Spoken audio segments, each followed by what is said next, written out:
지금 하고 있는 일에 의미를 찾지 못할 때는 이렇게 됩니다.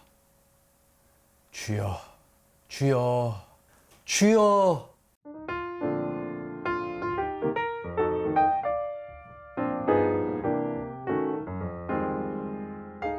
오늘은 느헤미야 8번째 시간입니다. 오늘은 느헤미야 4장 앞부분의 내용인데요. 산발락과 도비아가 유다 백성들을 조롱하는 내용입니다. 본문 말씀 같이 보겠습니다. 산발락이 우리가 성을 건축한다함을 듣고 크게 분노하여 유다 사람들을 비웃으며 자기 형제들과 사마리아 군대 앞에서 일러 말하되 이 미약한 유다 사람들이 하는 일이 무엇인가? 스스로 경고하게 하려는가? 제사를 드리려는가? 하루의 일을 마치려는가? 불탄 돌을 흙 무더기에서 다시 일으키려는가 하고, 암몬 사람 도비아는 곁에 있다가 이르되 그들이 건축하는 돌 성벽은 여우가 올라가도 곧 무너지리라 하더라.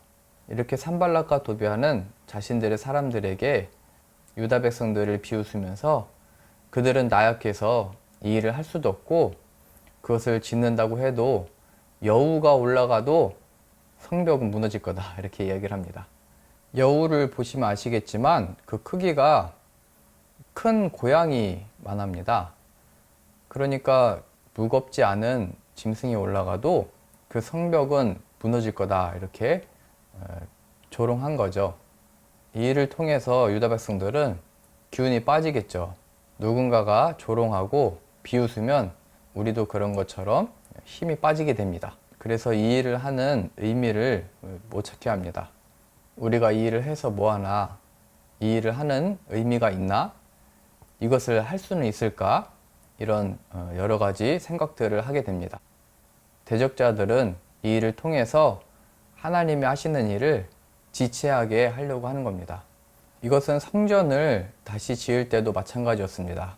스룹바벨이 가장 먼저 귀환했을 때 성전을 다시 짓는 과정 속에서 또 동일한 어려움을 겪게 됐고 약 16년 동안 성전을 지을 수가 없었습니다.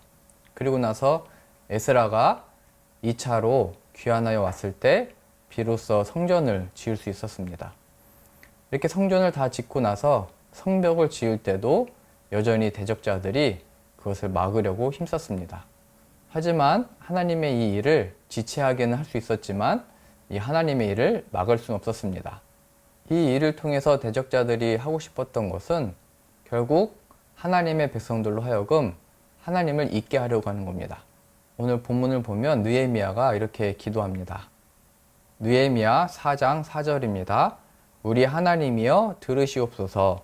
우리가 업신여김을 당하나이다. 원하건대 그들이 욕하는 것을 자기들의 머리에 돌리사 노략거리가 되어 이방에 사로잡히게 하시고 주 앞에서 그들의 악을 덮어두지 마시며 그들의 죄를 도말하지 마옵소서.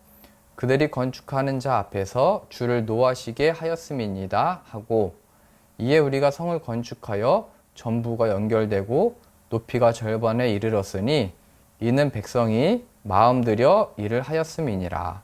이 대적자들은 유다 백성들의 마음을 흔들어서 이 일을 못하게 하려고 한 겁니다. 그때 느헤미야는 본문에서 보셨듯이 기도를 한 겁니다. 하나님이여, 주여, 이렇게 부른 겁니다. 그것처럼 우리가 하고 있는 일에 어떤 대적자들이 나타나서 그것을 비웃고 조롱할 때 우리가 해야 되는 것은 바로 하나님을 찾는 겁니다. 하나님이여, 우리의 삶을 허락하시고 우리의 사역을 허락하시고 우리의 삶을 허락하신 하나님을 기억하는 겁니다. 이처럼 하나님이 우리에게 이런 상황들을 허락하신 이유는 하나님이 허락하신 이 삶과 사역과 일들이 우리의 힘과 능력으로 하는 것이 아니고 하나님을 믿고 신뢰함으로 해야 된다는 것을 보여주게 됩니다. 우리는 이처럼 사역과 일, 어떤 삶의 의미를 성공과 실패라고 하는 것으로 스스로 평가를 하게 됩니다. 남들도 그것을 가지고 평가를 하죠.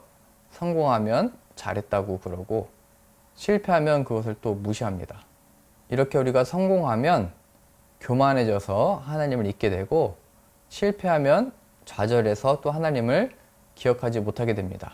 보통은 사람들이 이 성공했냐, 실패했냐로 어떠한 일, 사역, 삶의 의미를 찾지만, 하나님은 이런 성공이나 실패를 통하여 그 의미를 찾게 하지 않으셨고, 그 과정을 통하여 그 의미를 찾도록 하신 겁니다.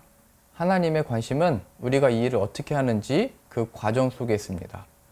이 과정에, 이러한 상황에 나를 의지하는지, 이런 상황에 나를 바라보는지, 그것이 하나님의 관심입니다. 사울이 이스라엘의 왕이었을 때 하나님이 그에게 명하셨습니다. 아말렉을 다 멸하라. 아무것도 남기지 말아라. 그때 사울은 하나님의 명령을 받아서 전쟁을 하게 됩니다. 그때 전쟁에서 승리했는데 좋은 소와 양과 좋은 것들을 다 남기게 됩니다. 그때 사무엘이 찾아와서 하나님이 다 멸하라고 하셨는데 왜 남겼냐라고 얘기합니다. 그때 사울은 백성들이 그 좋은 것들로 하나님께 제사를 드리려고 남긴다고 했다.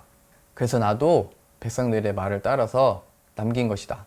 하나님께 드리려고 했다. 제사를 드리려고 했다. 그때 사무엘 했던 말은 순종이 제사보다 낫다라고 말을 합니다. 하나님이 바라시는 것은 우리들을 통한 그 무엇이 아니고 바로 우리의 마음, 우리 자신이라는 것을 알 수 있습니다. 이러한 상황 속에서 하나님이 원하시는 것은 우리 자신이기 때문에 우리가 무엇을 할 수 있는지 없는지에 관심이 있기보다는 내가 마음을 들여서 하나님을 바라보고 의지하는지에 관심이 있으십니다. 그래서 6절 말씀에 나와 있듯이 백성들은 마음 들여 성벽을 재건하게 된 겁니다. 느헤미야가 이 상황을 통해서 한 것은 하나님을 기억하고 기도한 것입니다. 그때 모든 성벽들이 연결되어지고 원래 성벽의 절반만큼 쌓을 수 있게 됐습니다. 이 능력이 바로 하나님을 찾고 믿는 것으로부터 주어졌다는 것을 본문을 통해서 알 수 있습니다. 그러니 우리가 하고 있는 일들의 의미를 찾지 못할 때 하나님이 요구하시는 순종은 하나님을 의지하는 것입니다. 빌립보서 4장 6절입니다. 아무것도 염려하지 말고 다만 모든 일에 기도와 간구로 너희 구할 것을 감사함으로 하나님께 아뢰라.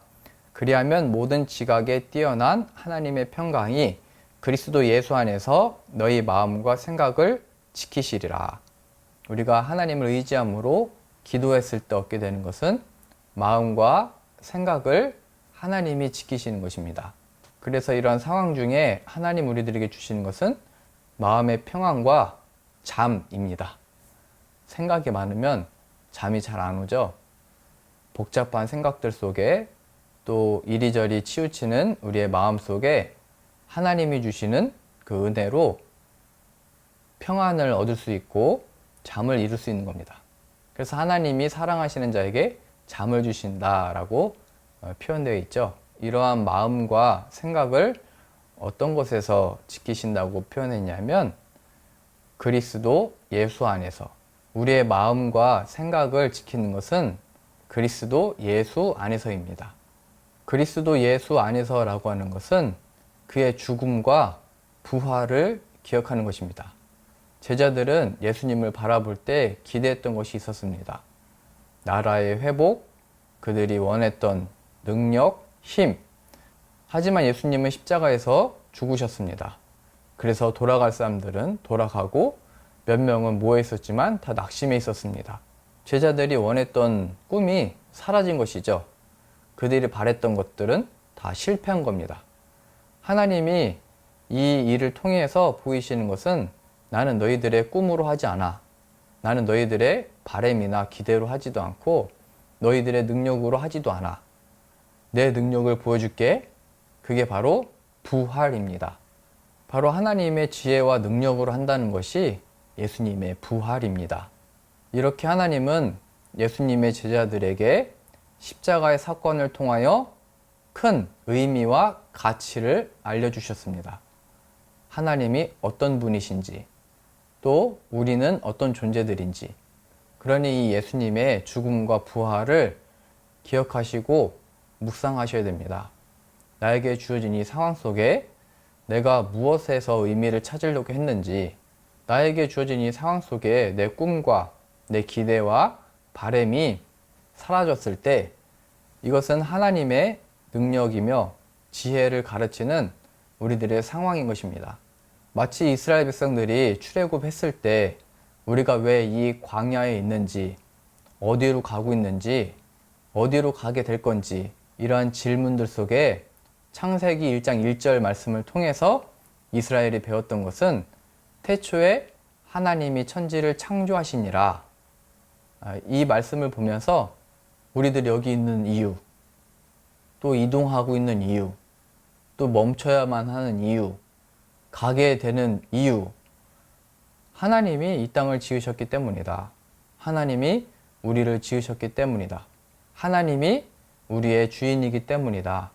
우리는 하나님의 자녀이기 때문이다. 라고 하는 그 존재의 의미, 그 가치를 발견하고 배웠던 것입니다.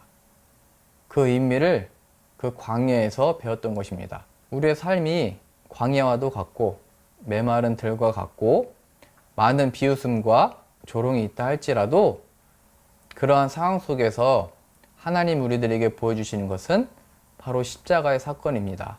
결론입니다. 우리가 하고 있는 일에서 의미를 찾지 못할 때 예수님을 기억하고 예수님의 이름으로 기도합시다. 예수님이 죽음에서 부활하셨고 그 부활의 능력이 우리의 삶 가운데 나타날 것입니다.